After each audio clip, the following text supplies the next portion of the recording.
All right, let's get right into it. We're going to talk about a pretty powerful idea: how to take our biggest screw ups, our biggest stumbles, and actually turn them into our greatest strengths. I know, it sounds totally backward, right? I mean, from day one, we're taught that failure is this thing to be avoided at all costs. But what if that's been the wrong advice this whole time? Just let that sink in for a second. What if the very thing you're most afraid of is actually the only real path to success? We spend so much energy trying to run away from failure. But what if we're supposed to be running through it? And here's why that feels so weird to us. We only ever see one side of the coin, right? We see the final success story. We see the victory lap, the big win. But we completely miss the hidden half, all the years of struggle, the defeats, the moments of wanting to quit that actually made it all possible. I love this quote from Tom Watson SR, the founder of IBM. I mean, how wild is that? It's not just about being okay with failure when it happens. No, he's saying you should actively seek it out. It's a strategy for growth. And isn't it so easy to look at someone successful and just call it luck? We say, oh, they were just in the right place at the right time. But we don't see the mountain of failures they had to climb to get to that right place. The truth is, they probably failed their way there. Okay, so let's get into some real-world proof, because history is absolutely packed with stories that drive this point home. And these aren't just feel-good anecdotes, you guys. These are literal blueprints for how to be resilient. Just look at this. Abraham Lincoln. He failed in business at 21, did it again at 24, lost a congressional race, lost a senatorial race, lost another senatorial race. I mean, by any normal standard, you'd look at this and say his career was a complete disaster, right up until the moment it wasn't. For Lincoln, every single one of those losses was just a detour. It was never, ever a dead end.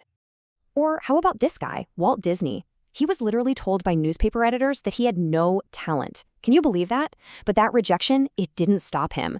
It actually led him to find inspiration in a tiny mouse in his shed. And from that, Mickey was born. And then there's Thomas Edison. His teacher told his mom he was too stupid to learn, the guy who went on to get over 1,000 patents, called stupid. It's just an incredible reminder that what other people think of you does not have to be your reality. Colonel Sanders at age 65, okay? At an age where most people are kicking back and retiring, he was hearing no over and over.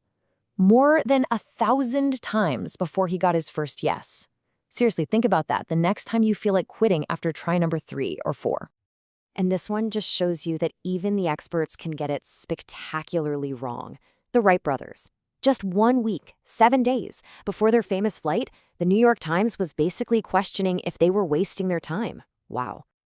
So all these stories, they point to one critical idea. Not all failure is the same. There's a huge difference between failing and moving backward, and failing while you're actually moving forward.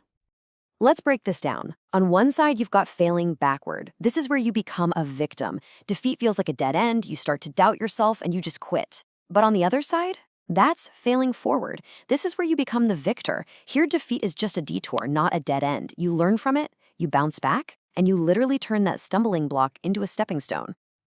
And you want to know the ultimate example of failing forward? Thomas Edison again. At 67 years old, his factory, his entire life's work burned to the ground. A total disaster. And his reaction? It wasn't despair. He said, "There is great value in disaster. Thank God we can start anew." I mean, that's it. That is the definition of failing forward. So, what's the secret sauce here? What's the one thing that separates the people who fail forward from the ones who just fail? What fuels that incredible resilience? Well, it all boils down to one single thing: a burning desire. There's this classic story about the philosopher Socrates that just nails this idea. A young man comes up to him and asks for the secret to success. So what does Socrates do? He doesn't give him a lecture. He leads him into a river and holds his head underwater. The boy is struggling, fighting, desperate for just a single breath of air. Finally, Socrates pulls him up and asks, "When you were under there, what did you want more than anything?" And the boy gasps, "Air." Socrates looks at him and says, "When you want success as badly as you wanted that air, then you will get it." And that's really the whole idea, isn't it? A weak desire is like a small fire. It can't give off much heat.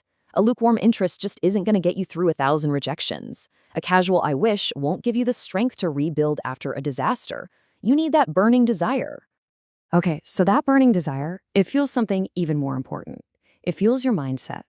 Because at the end of the day, when you face a setback, the one thing that decides whether you move forward or backward, it's not what actually happened to you. It's what happens inside your own head. There's this poem that says it all. If you think you are beaten, you are. If you think you dare not, you don't. After a failure, the real battle isn't out there in the world. It's right between your ears. The story you tell yourself becomes a self-fulfilling prophecy. Because out in the world we find, success begins with a fellow's will. It's all in the state of mind. That's the core truth right there. Of course, external stuff matters, but your internal state of mind, your decision to see a lesson where others see a loss, that's what really determines the outcome. You've got to think high to rise. You've got to be sure of yourself before you can ever win a prize. Your own ambition sets the ceiling. If you don't genuinely believe you can get back up and do something great, you've already taken yourself out of the game. And that kind of self-belief, it's not arrogance. It's an absolute requirement for being resilient. And this is the line that brings it all home. Life's battles don't always go to the stronger and faster man, but sooner or later, the man who wins is the man who thinks he can. That's the ultimate takeaway. It's not about never failing. It's about having that deep, unwavering belief that you can learn, you can adapt, and in the end, you can succeed. So I'm going to leave you with a question to think about. What's a challenge you're facing right now? A failure, a setback, something that's got you down? Which one are you going to choose to fail forward from? What stumbling block in your life right now are you going to decide to turn into your next stepping stone?